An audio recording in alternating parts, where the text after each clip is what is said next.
White house వద్ద మొన్న జరిగిన కాల్పుల ఘటన కలకలం రేపింది. ఈ ఘటనలో ఇద్దరు నేషనల్ గార్డ్స్ మృతి చెందారు. వాషింగ్టన్ డీసీలో వైట్ హౌస్ కు అడుగుల దూరంలోనే జరిగిన కాల్పుల కలకలం సృష్టించాయి. దాడి చేసిన వ్యక్తి శ్వేత సౌధానికి సమీపంలోని మూలమలుపు తిరగగానే కాల్పులు జరగడం ప్రారంభించాడని పోలీసులు చెబుతున్నటువంటి మాట. కాల్పులు జరిగిన వెంటనే సమీపంలో ఉన్న ఇతర నేషనల్ గార్డ్ సభ్యులు అలర్ట్ అయ్యారు. వెంటనే కాల్పులు జరిగిన ప్రదేశంలోకి పరిగెత్తుకు వచ్చి కాల్పులు జరిపిన నిందితుడిని అదుపులోకి తీసుకున్నారు. నిందితుడికి కూడా కాల్పుల్లో గాయాలయ్యాయని, అయితే అవి ప్రాణాపాయం కల్పించేవి కావని పోలీసులు తెలిపారు. అయితే ఈ దాడిలో ఒకరు పాల్గొన్నారా, ఇంకెవరైనా ఉన్నారా అనే కోణంలో పోలీసులు దర్యాప్తు చేస్తున్నారు. నేషనల్ గార్డ్ సభ్యులపై కాల్పులు జరిపిన ఘటనపై ట్రంప్ ఆగ్రహం వ్యక్తం చేశారు. కాల్పులు జరిపిన వ్యక్తిని అధ్యక్షుడు ట్రంప్ తీవ్రంగా విమర్శించారు. గార్డ్స్ పై కాల్పులు జరిగిన నేపథ్యంలో శ్వేత సౌధానికి భద్రత పెంచారు. అమెరికా అధ్యక్షుడు డొనాల్డ్ ట్రంప్ ఆదేశాల మేరకు వాషింగ్టన్ డీసీకి అదనంగా 500 మంది నేషనల్ గార్డ్స్ దళాలను మోహరించనున్నారు.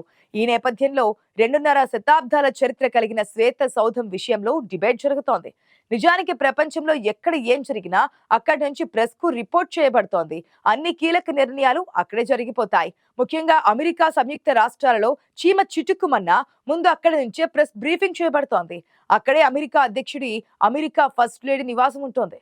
ఆ ప్రదేశం, ఆ భవనం పేరే వైట్ హౌస్, తెలుగులో శ్వేత సౌధం. అగ్రరాజ్యం అమెరికా అధ్యక్షుడు కుటుంబ సమేతంగా నివాసం ఉండే అధికారిక భవనమే వైట్ హౌస్. సకల సౌకర్యాలతో ఇంద్రభవనాన్ని తలపించేలా వైట్ హౌస్ ఉంటుంది. ఇది అమెరికా రాజధాని వాషింగ్టన్ డీసీలోకి 1600 పెన్సిల్వేనియా అవెన్యూ ప్రాంతంలో ఉంది. ఇది 18 ఎకరాల విస్తీర్ణంలో నిర్మితమైన విశాలమైన రాజభవనం. అంతేకాదు ప్రపంచంలోనే అత్యంత సురక్షితమైన నివాసం ఇది.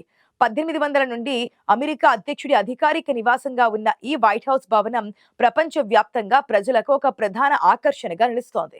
2.5 శతాబ్దాలుగా ధవళ కాంతులతో వెలిగిపోతున్నటువంటి ఈ శ్వేత సౌధం గురించి ఎవరికీ పూర్తిగా తెలియదు. ఆ అద్భుతమైన భవన సముదాయాలలో అనేక సెక్యూరిటీ మిస్టరీలుంటాయి. అవి బయటకు తెలిసే అవకాశం కూడా ఉండదు.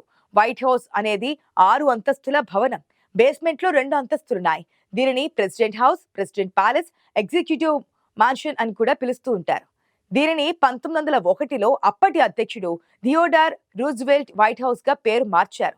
దీనిని 132 గదులు, 32 బాత్రూంలు, 412 తలుపులు, 8 మెట్ల మార్గాలు, 3 లిఫ్ట్లు, 147 కిటికీలు ఉంటాయి.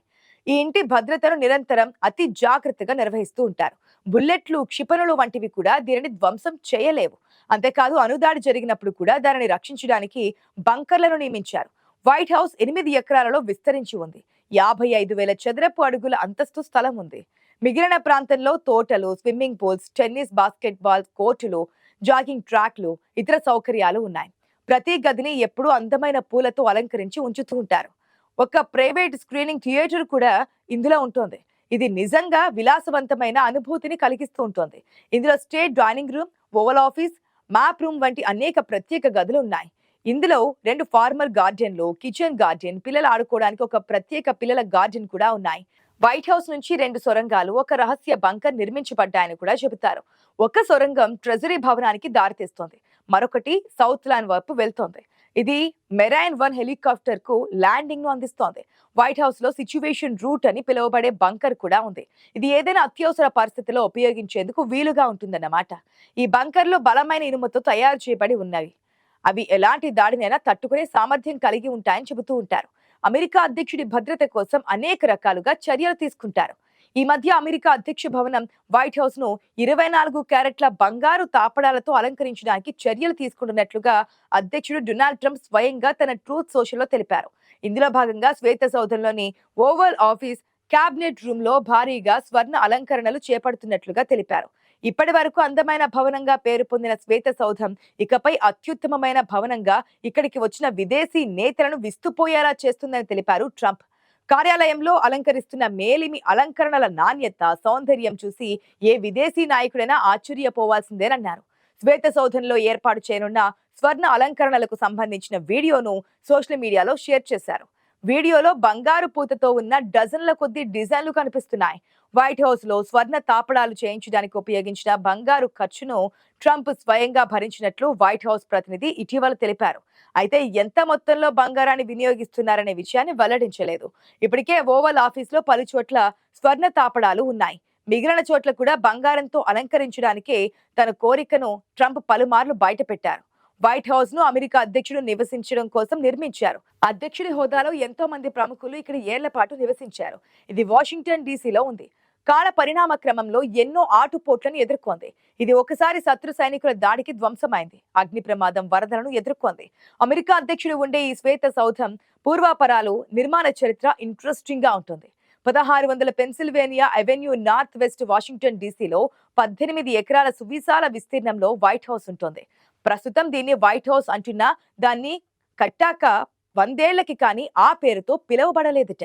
అంతకుముందు దాన్ని ప్రెసిడెంట్స్ ప్యాలెస్ అని, ఎగ్జిక్యూటివ్ మ్యాన్షన్ అని రకరకాలుగా వ్యవహరించేవారు. ఒకసారి ఇది కాలిపోయినప్పుడు మరమ్మతుల కోసం తెల్ల రంగు వేశారు. అప్పటి నుంచి ఈ భవనాన్ని వైట్ హౌస్ అని పిలవడం ప్రారంభించారు. అధికారికంగా మాత్రం 1901లో అప్పటి అధ్యక్షుడు థియోడర్ రూజ్వెల్ట్ ఆ పేరును వాడడం మొదలు పెట్టారు. అధ్యక్షులంతా ఈ భవనంలోనే పాలన చేశారు. దీన్ని 1800 సంవత్సరంలో అప్పటి అధ్యక్షుడు జాన్ ఆడమ్స్ నుంచి ఆ తర్వాతి కాలంలో ఎన్నికైన అగ్రరాజ్య అధ్యక్షులంతా ఈ భవనంలో ఉంటూ వచ్చారు. కాగా 1792 నుంచి ఈ భవన నిర్మాణం ప్రారంభమైంది. అయితే నిర్మాణం అనంతరం 1800 సంవత్సరం నుంచి ఈ వైట్ హౌస్ లో ఎన్నో మార్పులు చేశారు. 1812 సమయంలో జరిగిన యుద్ధంలో బ్రిటిష్ ఆర్మీ ఈ భవనాన్ని తగులబెట్టింది. దీంతో ఈ భవనం దాదాపు నాశనమైపోయింది. అప్పట్లో ఆ ఘటనను బర్నింగ్ ఆఫ్ వాషింగ్టన్ గా అభివర్ణించారు. అయితే 1812 అనంతరం అధ్యక్షుడిగా వచ్చిన జేమ్స్ మన్రో ఈ భవనానికి పాక్షిక పునర్నిర్మాణం చేసి ప్రవేశించాడు. ఈ అతి భారీ వైట్ హౌస్ నిర్మాణంలో 412 తలుపులు, 147 కిటికీలు, 8 స్టైర్ కేసులు, 132 గదులు, 35 బాత్రూంలు ఉన్నాయి.